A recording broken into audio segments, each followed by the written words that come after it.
G'day, I'm Paul. Electric cars, they're becoming cheaper here in Australia, and with the influx of Chinese brands, a lot of them are starting to push down the prices so you have alternatives over all the mainstream stuff. MG is the latest, so this is called the S5 EV. Sits on the same platform as the MG4, but is sort of SUV shaped, retains the rear wheel drive architecture. Available in two battery sizes. This one here is the top spec 62 Essence, so priced at a little under $50,000. So today we're going to do a detailed review of this. So if you want to skip ahead to other parts of this review, you can use the time codes that are on the screen, or if you're on YouTube, you can scroll down and use the chapters below. Now, on the design front, it actually doesn't look too bad, especially here in the red color. Big MG logo up the front. You've got headlights that are split, so you've got a section up the top there and then the main headlight beam down the bottom. Around the side here, you've got aero wheel covers, so machined finish and then the piano black aero wheel covers, and that's sitting on an 18-inch alloy wheel on Bridgestone tyres. Bit of wheel arch cladding there as well. Indicator built into the wing mirror with a camera down there as well. And then if you have a look at this section, they've broken up the paint colours with a sort of plastic part down the bottom. It kind of just gives it a bit of separation there between body colour and the bottom of the vehicle. They do this a lot on SUVs to make them look like they're sort of off-road ready, but this is obviously rear-wheel drive only, so not off-road ready. You've got roof rails here, panoramic glass roof with privacy glass, and then come around to the back with me. Around the back, you've got LED tail lights that stretch across the top there, MG badge just there, and then MG S5 EV down the bottom. Aside from that, it's all sort of pretty straightforward, so let me know what you reckon about the pricing. Do you think this is too expensive compared to the outgoing, it was the MG ZS EV that they were doing for like $30,000 drive away or thereabouts. So this has been a big step up in price, and it's part of MG's push to be a whole lot more premium. Keen to see what you think about the pricing on this. Let me know in the comments section below. We're inside the S5. This is what the key looks like. You've got lock, boot, unlock, and then MG on the back. It's a proximity sensing key. Once you're inside, you've got just a brake pedal. You just push that and then the car is ready to rumble. So in terms of the design of the interior, this has the latest version of MG's infotainment system. So really nice and quick, snappy, high resolution. It's just an overhaul of what they used to have, and this feels like next generation stuff, which is good, and it's connected as well. Head of the driver, another display that gives you all your critical information. In terms of touch points, so nice and soft there, and soft on the door as well. How soft are they? We've got our durometer. We've tested the main surfaces in this cabin. If you do want to see how this car compares to others that we've tested before, there is a link in the description below. Now, build quality, what's it like? All feels pretty good. Bit of a shake test. That's what the door slam sounds like. So let's talk infotainment. The main screen here, just under 13 inches in size. In terms of features that it comes with, you've got inbuilt satellite navigation, which is great. Normally you don't see that on this sort of spec of car. Typically they just leave it to smartphone mirroring, but that is in there, which is great news. It means you don't have to have your smartphone mirrored if you don't want to. You've got AM, FM and DAB digital radio, and in addition to that you have a 6-speaker stereo. Sound system is okay, nothing to really write home about. Outside of those things though, you do have smartphone mirroring, both Apple CarPlay and Android Auto. Both of those are wireless. I'll show you what Apple CarPlay looks like. So there it is there. Look at it while you can, because sometimes it doesn't work, and sometimes it's quite often that it doesn't work. Like when you get back in the car, it just won't connect, and you try and connect it manually and it just won't work. So you then have to remove your phone, restart the car. I don't know, it's just a very poor integration, and hopefully something they can fix with a software update. It wouldn't accept voice commands. Like, it's just a lot of stuff there that just wasn't working for me and super buggy. I have iOS 26, Sean has iOS 18. Both of us had the same problem. So it's either an Apple thing or an MG thing, one of those two, but definitely not related to the new firmware. So very frustrating. This is what Android Auto looks like. So yeah, same story, nice full screen integration. Don't know how well this works compared to Apple, but you know, hopefully it doesn't have the same problems that we had with the Apple one. Looking at the screen ahead of the driver, this is a bit more straightforward. It's only a small display and then has digital elements off to the side. I did find that both of these displays were really bright at night time, and even when I tried to turn it down all the way, it was still just way too bright. So and that is something that's common across other MG products. So hopefully that is something I can work on in the future to reduce the brightness so that it is a bit easier to be able to concentrate at night time without having the thing blaring. It's also no auto dimming rear vision mirror or side mirrors, and I haven't driven many cars that are on the market today that don't have those features. So again, just a lot of brightness going on and taking your gaze away from actually concentrating on driving. Now in terms of your connectivity options, you've got 2 USB-C ports, a 12-volt outlet as well, and then in addition to that you've got wireless phone charging just here, plus a little nook there to hold your phone. Couple of cup holders and storage down here as well. Look at the glove box, it's pretty reasonably sized. Sunny's holder up there as well. So on the parking front, you've got just rear parking sensors and a 360 camera. I'll show you what that looks like. There it is there. Quality of that is pretty good. You can switch between different view angles there as well. So yeah, not a bad little setup. That's what the horn sounds like. Now on the comfort front, you've got single zone automatic climate control. Would have thought dual zone. Top spec, but anyway, you do have heated seats and a heated steering wheel though, and then you've got these shortcuts down here. So you've got temperature, fan, and then direction of where it's blowing, and then a volume knob too. So I guess that's not a bad little layout there in terms of your controls.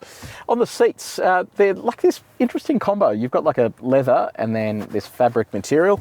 They are electrically adjustable, so you can go forwards, backwards. You can move the back of it up and down, but not the front. Can move the backrest though, and no lumbar adjustment, unfortunately. And then on the steering front, it offers both tilt and reach adjustment, and on our reach test, most of this stuff is easy to reach while you're driving.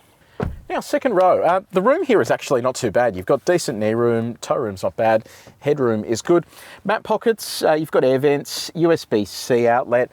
I did notice this, we kind of just grazed this with our tripod and it's already like scratched the living hell out of that material, and it's all just quite scratchy plastic here. So if you have kids and stuff, when they sort of lose their marbles and throw things, going to damage your brand new car. So yeah, would have thought they'd gone with a much more durable material there. But anyway, you do have center armrest here with a couple of cup holders there, and it is quite a spacious place to be seated. Now, our window test, does it go all the way down? It is just auto down, no auto up. Oh, so close. Now let's talk cargo space. So you've got a powered tailgate. You have around 450 litres available for you. A little bit of underfloor storage as well. And then here in this tools container, you've got tyre repair kit because you do not get a spare tyre. And then by the look of it, you can drop that out of the way too. So not a bad amount of storage there in terms of getting things in now, given it is rear wheel drive as well. They've sort of packaged that quite nicely. If you do want more space though, you can expand it by dropping your second row, and that gives you around 1,500 litres worth of space. So let's talk battery charging and range before we go for a spin. Charge ports located at the back here. You've got both AC and DC charging. This lights up to give you an idea of where your charge is at. So once it's charging, it goes green, and I'm sure you get the idea. Battery size is around 60 kilowatt hours, and it's an LFP battery, so a battery that's all good to charge up to 100% regularly. In addition to that, you've got an AC charge rate of around 7 kilowatts. DC charge rate peaks at around 150 kilowatts, but the average is closer to about 90. So it's going to take a little bit of time to charge it once it sort of settles into its average. Now, this is the kind of interesting part. They have an EDC rating of well over 500 kilometres, which is absolutely unachievable, and I'll explain why when we go for a drive. A WLTP driving range of over 400 kilometres, which is also, in my opinion, pretty unachievable too. So I'll run you through all of that when we go for a spin and explain its inefficiencies. Okay, we've just hit the road in the S5 EV. Like a lot of the Chinese cars on the market at the moment, it has all of that annoying beeping and bong stuff, so I'm going to switch all of that off now. It's literally like a 1-minute procedure each time you drive the car because it will do your head in. So speed limit recognition, because it can't properly recognise speed signs, the lane departure assistant, turn all that off, and then the driver distraction monitor as well. Turn that off too. Okay, there we go. Now there is an MG Pilot custom feature that allows you to disable everything and save it here so that you can recall all of that stuff being switched off quickly and easily. Yes, great that it can do that, but just annoying that it doesn't actually work to start with, and that you need to disable it every time you drive the car. Righto. Now, let's talk about what you're getting here. So I mentioned earlier on that this shares a platform, or is based on the platform that the MG4 is based on. So that means it's rear-wheel drive architecture. Pleasant change from a lot of the other competitors in this segment that are front-wheel drive. And nothing wrong with a front-wheel drive electric vehicle. It is just harder to get that power down because they're constantly scrabbling for grip. That much torque on a front-wheel drive, especially in the wet, just makes it a bit unhinged at times, whereas rear-wheel drive just gives you a better balance and also, in theory, should improve handling dynamics as well. So we'll test that out a little bit later on. This being a single motor variant means that you only choose battery size. You've got the smaller battery and then the bigger battery fitted to this car. That means that this is slower because the motor outputs the same power regardless of which battery size you go for. Bigger battery means more weight and then a slower vehicle. So 125 kilowatts of power and 250 Newton meters of torque is what you have to play with. What does all that mean and feel behind the wheel? So if I give this a little punchy, you've got a power meter just off to the side. You know, it feels okay. It's sort of punchy enough. I did notice earlier when we were doing our faster driving earlier in the day, sort of topsy-turvy filming today, once the battery gets down to about 30% and you're really sort of pushing the battery and the electric system, it tapers off so much. It sheds a lot of power. So this definitely isn't built for endurance. And it's one of the things that you'll notice once it does get to lower battery levels, that it lacks the punch that you get when you have more charge in the battery. You do get that across pretty much all EVs, but here it's really noticeable. Now let's talk about economy. This is probably something that surprised me, but not in a good way. I've been driving this around for a few days now, including highway driving and just a variety of different roads. And what I'm finding is that it's really inefficient. So right now I'm averaging around 17 kilowatt hours per 100 kilometers, but that is the lowest it's really been. It's sort of been more sitting around the 19, 20 mark. For a car this size, that is really bad. And it means that you're only getting realistically around 300 or 350 kilometers worth of driving range per tank or per charge. And that is if you really try and extend it as much as you can. And I think that is pretty disappointing. I think they need to work on the efficiency here and get it up to the level where a small vehicle like this that really doesn't weigh that much should be far more economical in terms of its energy use.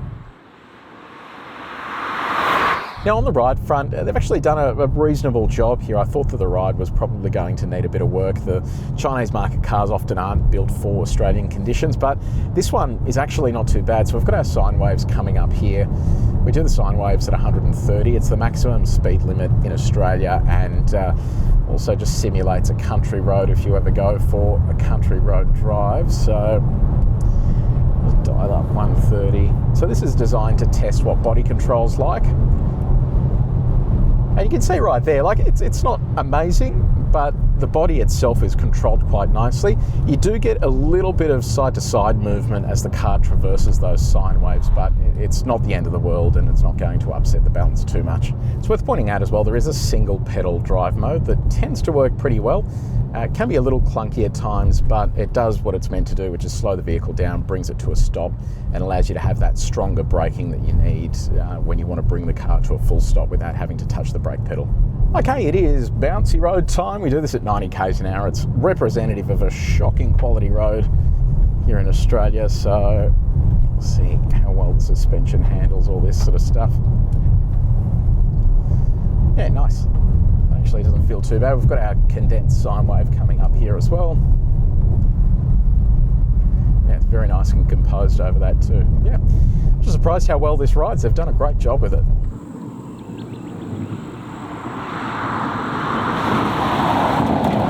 Okay, now in terms of your drive modes, you've got normal, sport, comfort, snow and custom. So let's pop into sport.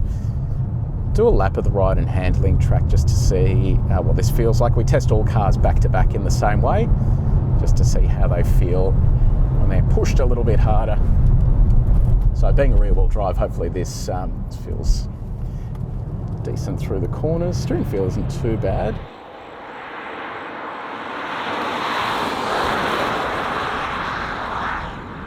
There you go, it's pretty darty. This is the thing, I wasn't expecting it to be as sort of zippy as it is. It doesn't sort of pull your face off being just a single motor, but it's getting along pretty nicely. And good body control when it hits bumps mid-corner too. brake pedal feels strong. Curious to see, yes, there you go. I can see the stability control light flashing there when it catches bumps as you trail off the throttle, and it does that when it tries to do regen, and then you get the brake pedal just disappear on you as well.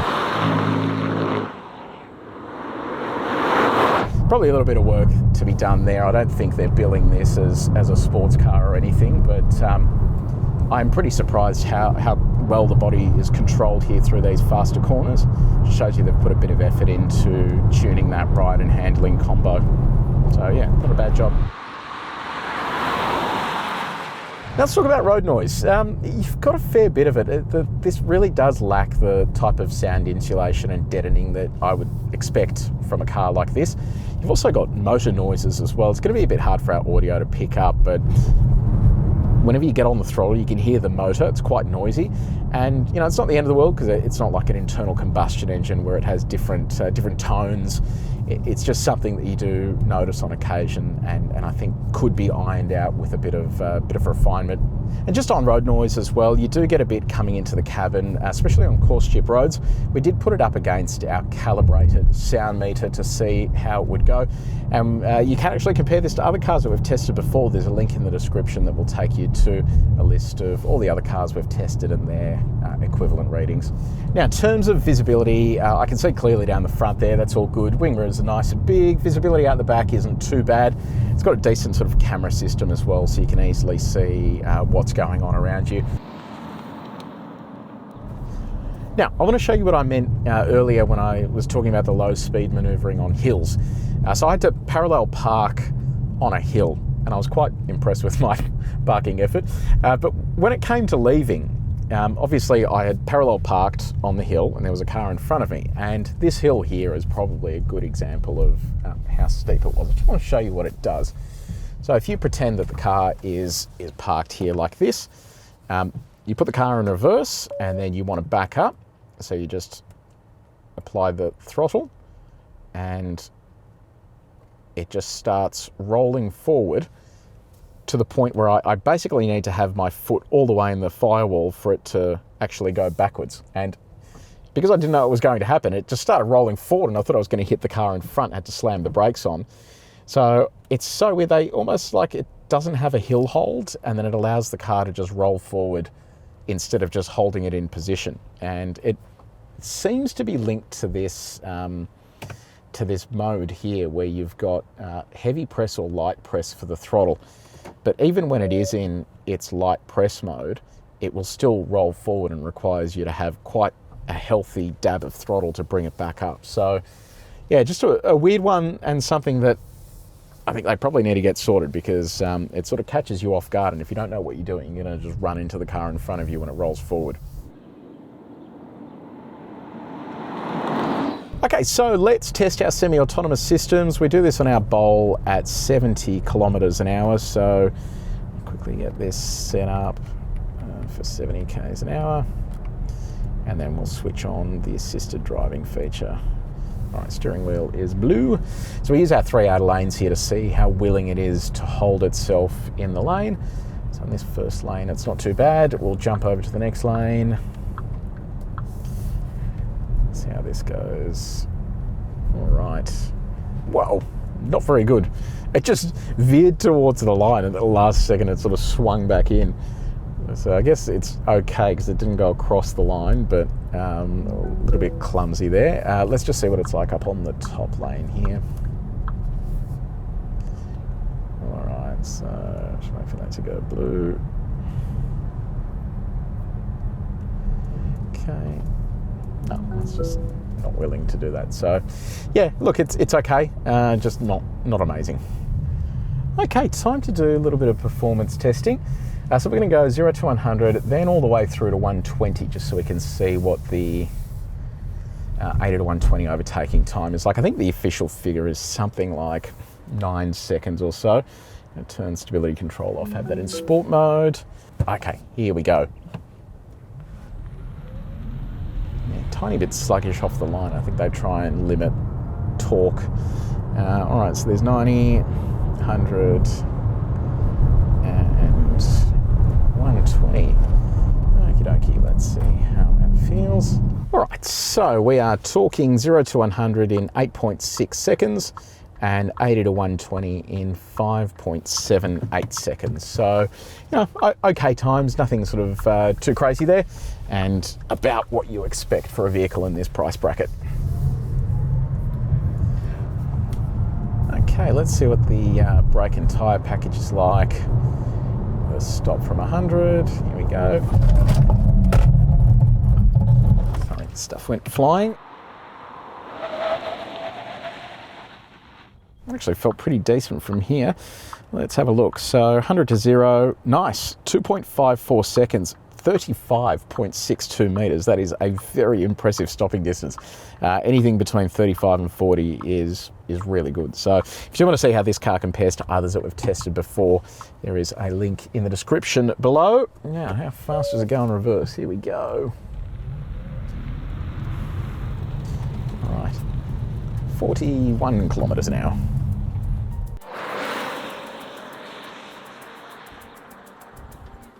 Okay, so MG S5 EV, what do we think? Look, I don't love it, especially not here in the top spec. I think if you were going to get one, you'd probably get the bottom spec and take a hit on your driving range, knowing that it is just going to be used in and around the city. Stepping up to this is more expensive, but the driving range still isn't very good. The efficiency isn't very good. It's missing stuff like the auto dimming mirror that annoys you if you're doing a lot of highway driving. So they're the negatives. The positives are that it actually drives really nicely and rides beautifully, handles well, and it's got a lot of standard features. So I think it's offset by the fact that, you know, you've got all of that stuff, but ultimately I think there are better options out there. So let me know what you reckon in the comments section below. Have you had a look at one of these? What do you think about the pricing and the features? Would you buy one? Have you bought one? What is it like? Let me know your thoughts. If you did enjoy this video, please make sure you like it and you share it with your mates. If you haven't done so already, subscribe to the channel. But until next time, take it easy.